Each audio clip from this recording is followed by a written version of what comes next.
Olá, paz do Senhor, espero que você esteja bem. Nesse vídeo nós vamos falar sobre o tema as orações e os anjos. Mas antes de nós prosseguirmos para o tema, quero te convidar a fazer parte da Escola de Intercessores Online. É um curso completo de intercessão, onde você vai aprender fundamentos sobre a intercessão, a identidade do intercessor, como orar pela sua casa, como se proteger de ataques espirituais através da sua vida de oração, como se posicionar como comunidade, como intercessor dentro da sua igreja. Você vai aprender sobre batalha espiritual, sobre mapeamento espiritual, e tem uma aula específica que eu vou te falar como você discernir os ataques de Jezabel contra o ministério de intercessão. É só clicar no link que vai estar na descrição, eu te espero lá nessa escola, amém? Agora, sem mais delongas, vamos ao tema para a gente fundamentar sobre as orações e os anjos. Existem muitos textos bíblicos que nós podemos utilizar, mas eu escolhi com muito carinho aqui um texto que eu acredito que vai representar com muita autoridade, com muito embasamento,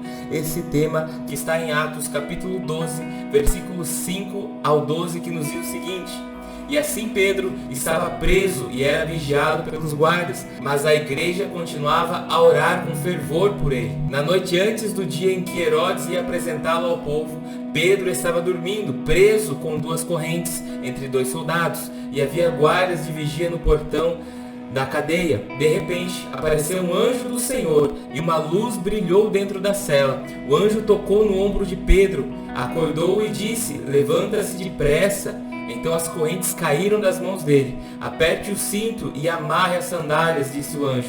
E Pedro fez o que o anjo mandou. Ponha a capa e venha comigo, ordenou o anjo. Pedro saiu da cadeia e foi seguindo o anjo. Porém não sabia se de fato o anjo o estava libertando. Ele pensava que aquilo era uma visão. Eles passaram pelo primeiro e pelo segundo posto de guarda e chegaram ao portão de ferro que dava para a rua. O portão se abriu sozinho e eles saíram. Andaram por uma rua e de repente o anjo foi embora. Então Pedro compreendeu o que estava acontecendo e disse: Agora sei que, de fato, o Senhor mandou seu anjo e me livrou do poder de Herodes e de tudo o que os judeus tinham a intenção de me fazer. Quando Pedro entendeu o que havia acontecido, foi para a casa de Maria, a mãe de João Marcos, e muitas pessoas estavam reunidas ali orando.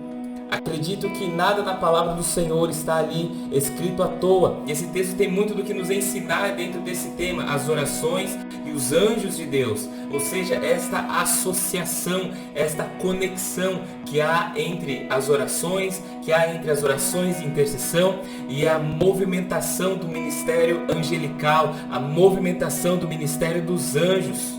Sabemos que não é bíblico nós orarmos a anjos, isso está ligado a algo pagão. Todavia, é um fato que nós devemos considerar que as nossas orações, em nome de Jesus, têm poder de mover as regiões celestiais, onde o Pai dá ordem aos seus anjos para nos livrar e para agir. Nós vemos isso claramente nesse texto, onde a igreja estava orando, fazendo orações de intercessão em favor do apóstolo Pedro. E então o Senhor ouviu essas orações e enviou o anjo dele para livrar o apóstolo da prisão e daquela condição onde ele estava. Eu gravei outro vídeo falando sobre a importância das orações de proteção e como se proteger de ataques espirituais por meio das suas orações. Eu vou deixar aqui o link no card para você estar assistindo esse vídeo, porque eu acredito que esse outro tema está totalmente relacionado a esse que estamos falando aqui. Quando nós temos uma vida de oração, quando nós apresentamos diante do Senhor a nossa família, a nossa casa, ou tudo aquilo que nós amamos, ou o nosso propósito, a nossa igreja, os nossos líderes, os nossos discípulos, com tudo aquilo que nós apresentamos diante do Senhor em orações e intercessão, é certo que os anjos do Senhor irão agir de acordo com a vontade e os desígnios do Pai. Mas o fato é que Pedro estava preso e as orações da igreja moveram o céu e o Senhor enviou o anjo para o libertar. Se quisermos atrair o céu à terra, nós devemos caminhar em uma vida de oração. Se nós queremos atrair o sobrenatural de Deus, se queremos ver a movimentação dos anjos, o primeiro passo que você deve dar é a vida de oração e ter uma vida de jejum, de busca na presença do Senhor. As orações de intercessão, como mencionei agora há pouco, são a maneira de nós guerrearmos através das nossas orações, porque existem muitos tipos de orações, e uma delas são as orações de intercessão, ou seja, as orações de intercessão da igreja pelo apóstolo Pedro desatou a misericórdia de Deus e o livramento de Deus sobre o apóstolo. Agora, a questão que devemos refletir é, se eles não estivessem orando naquele momento? E se eles tivessem negligenciado o chamado à oração? Será que o apóstolo Pedro teria experimentado um livramento? Será que o anjo do Senhor teria sido enviado? Não tem como termos essa resposta de forma precisa, mas o que nós temos aqui é que as orações movimentaram as regiões celestiais e fez com que o Senhor liberasse um anjo para livrar o apóstolo Pedro da prisão. Existem liberações espirituais, existem liberações sobrenaturais de anjos que o Senhor quer liberar na tua vida, que o Senhor quer enviá-los para agir na tua vida. Mas o céu está aguardando o seu posicionamento em oração, o seu posicionamento em intercessão. Quero te fazer um convite para que você venha levantar um altar de oração ao Senhor, uma disciplina de oração e jejum de busca ao Senhor, e eu tenho certeza que você verá grandes coisas acontecerem e você acumulará testemunhos para a honra e glória do Senhor, porque é certo que os anjos do Senhor vão ser liberados para agir ao teu favor. Podemos tomar como exemplo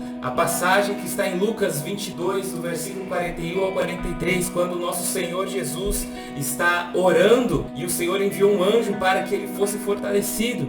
A palavra do Senhor nos diz o seguinte: e apartou-se dele cerca de um tiro de pedra, e pondo-se de joelhos, orava, dizendo: Pai, se quiseres, passa de mim este cálice, todavia não se faça a minha vontade, mas a tua. E apareceu-lhe um anjo do céu, que o fortalecia. Existem lutas espirituais, guerras espirituais, desafios que nós devemos persistir, mortificar a nossa carne para que a vontade do Pai se cumpra, mas são estações difíceis de passar, de permanecer, e quando nós nos aplicamos na vida de oração, em vez de murmurarmos, em vez de reclamarmos, em vez de nos esfriarmos, mas que nós devemos aplicar a vida de oração, a vida de jejum, o Senhor envia anjos, e muitas vezes anjos para nos fortalecer. Em outro texto podemos encontrar o seguinte, sobre a associação dos anjos e as orações, em Mateus 26, versículo 52. Mas Jesus lhe ordenou: embainha a tua espada, pois todos os que lançam a mão na espada, pela espada morrerão. Ou imaginas tu que eu, nesse momento, não poderia orar ao meu Pai, e Ele colocaria à minha disposição mais de 12 legiões de anjos? Jesus está falando aqui que se ele orasse ao Pai, o Senhor enviaria mais de 12 legiões de anjos para o proteger. As nossas orações podem desatar o ministério angelical quando estão de acordo com a vontade de Deus. Quando oramos ao Pai, o Senhor, Ele dá ordem aos teus anjos. Quando solicitamos ao Pai, em nome de Jesus, para que Ele dê ordem aos anjos, o Senhor de certo enviará. Então eu quero te levar a refletir algo. Muitas vezes nós oramos só um pouco por uma causa, por um propósito específico e logo desistimos. Mas devemos entender que orar também é guerrear. E às vezes nós devemos insistir na oração até que venhamos obter uma resposta, até que rompa, até que haja um destravar. Nós devemos aprender a guerrear em oração, em intercessão, porque é certo que o Senhor enviará os seus anjos ao nosso favor. Amém? Espero que esse vídeo tenha sido edificante para você. Deus abençoe e até o próximo vídeo.